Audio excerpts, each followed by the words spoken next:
The U.S. women's national team was the favorite going into the 2019 FIFA World Cup in France. But even before facing their international rivals on the field, they were in the midst of a battle at home. A month before their first match, and on International Women's Day, the U.S. women filed a gender discrimination lawsuit against the United States Soccer Federation. You know, it was like, dang, this is really not great timing, but we were like, but this has to be done. Just as they gear up to defend their World Cup title this summer, the U.S. women's soccer team has their eye on a goal they've never scored: equal pay. These players are arguably among the most famous athletes on the planet. They've taken their long fight for equal pay, along with complaints over medical treatment and coaching, to the next level. What you're seeing is the women saying, listen, we are your most valuable product and you are not treating us as such. And I think we do have a unique group of leaders on the team who sort of signal to the rest of the team that, yes, this is very important, yes, this is very meaningful, but we got it. And if you guys are overwhelmed, that's okay. We aren't, and we can handle it. With the lawsuit pending, the Americans kicked off their tournament against their Group F opponents, Thailand. You know, we were match day 5. We were the last team to play. We had, the most media attention. We were, focused as focus could be. And so during the national anthem, I was just going like this. Like, I was so smiling and proud and excited, and my parents were there. And I remember Pino played me this pass, and I just turned and shot, and it went in. And there was a picture of like my eyes lit up looking for Pino to give her a hug, to be like, thank you, like, I can't believe it went in. The roaring 13-0 victory was the largest margin ever seen at a World Cup. Alex Morgan tied the tournament record with 5 goals. Mewis and Rose Lavelle each scored twice. Lindsey Horan, Mallory Pugh, Carly Lloyd, and Rapinoe also put the ball in the back of the net. And then came the backlash. Yeah, there was a lot of chatter on social media about, did they run up the score? And a response to that is, well, they kind of had to, because in the group stage, if you're tied with other teams to advance to the next round, a tiebreaker is goal differential. So you have to score as many as you can, right? And the best way to respect your opponent is to give them your best the whole game. And I think that's what we did. And that's kind of in our DNA. We're never going to take our foot off the gas no matter what. We're going to give it 100% every game, every training session, every meeting, whatever it is. Like, we're 100% bought in, and I think that's the same case for that game. I think for me, it was just this realization that whatever we do is going to get picked apart. I wouldn't change a thing. I'm proud of my teammates. I'm proud of the way my teammates behave and held themselves through the whole tournament. I think that one thing that stood out to me was how Pino took it upon herself to the media to say, hey, all these young players, this was their first World Cup. Of course they're excited. We've been waiting for this for years. Was moments of joy. And if you want to blame anybody, blame us. And she was saying, taking it upon herself and the other veterans to take the heat for it. The team continued to dominate the group. They beat Chile 3-0 in Paris and replaced their celebrations with golf claps. With some wondering whether the U.S. should try to avoid France early on in the knockout stage, Coach Jill Ellis didn't let up, with midfielder Lindsey Horan opening up the game with a swift goal at the 3-minute mark, and goalkeeper Alyssa Nair keeping a clean sheet. That game is definitely has become a bit of a rivalry. So I think it was the perfect game to lead us into the knockout stage against a really good team. Round 16, the U.S. versus Spain. We knew going into that game, it was not a team that we could take lightly. They were very dangerous and technical. The U.S. struggled to find their footing, but secured a 2-1 win with penalty kicks from the game captain Rapinoe, both goals hitting the left side of the net. Then some drama. A video of Rapinoe from months earlier surfaces. I'm not going to the White House. No, I'm not going to the White House. We're not going to be invited. President Trump responds via Twitter saying, "I'm a big fan of the American team and women's soccer, but Meghan should win first before she talks. Finish the job." With the president's tweet and the old video getting significant attention, the U.S. women now faced a huge challenge against France on their home turf in Paris. That's the game that everyone circled, that we circled, that they circled.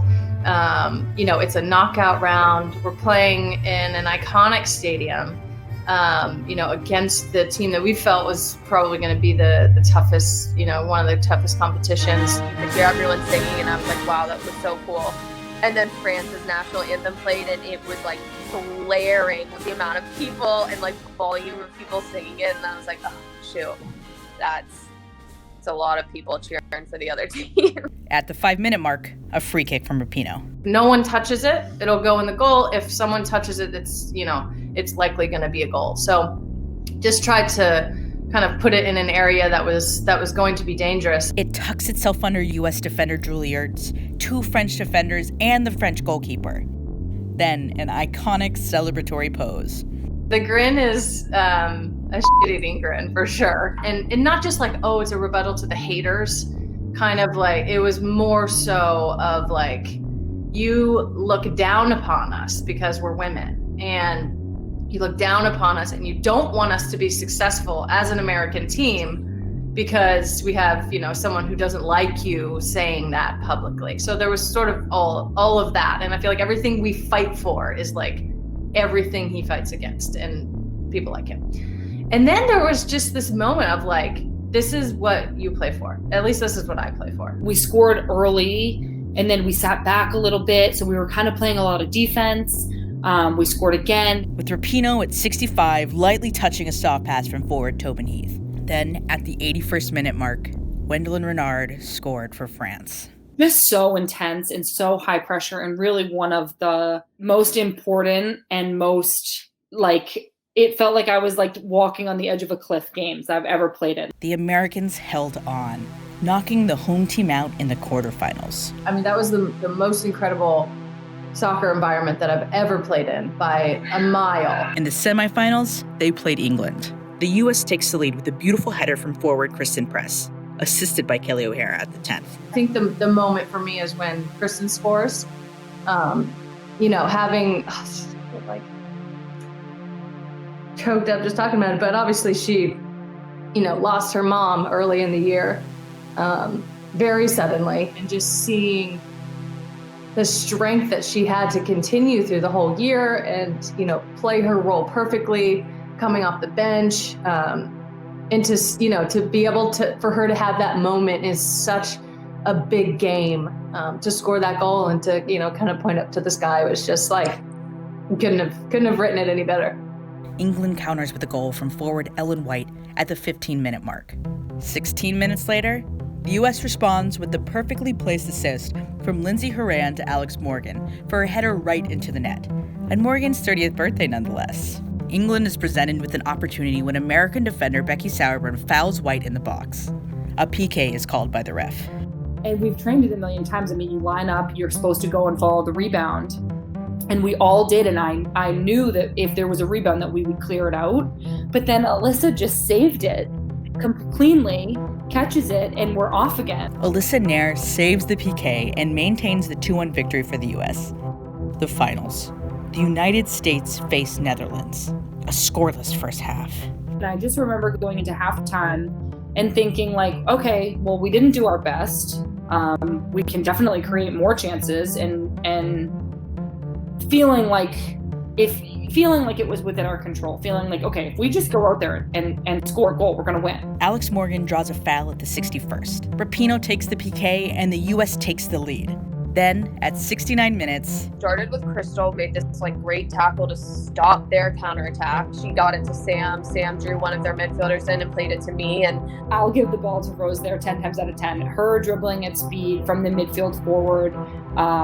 I think you could just see the defender start to be like, oh God, oh God, oh God. And I was just waiting for one of the center backs to step to me so that I could slip it to Alex, but they didn't. I was just kind of waiting, and then they never stepped, so I was like, I guess I'll take this shot myself. And I just was frozen like this. And I've seen it. There's a couple of angles of clips that show it a little bit that I just stopped dead in my tracks. I was just in absolute awe. The United States women's national team won its second World Cup in a row, 4th overall, and the victory was followed by a chant they were not used to hearing.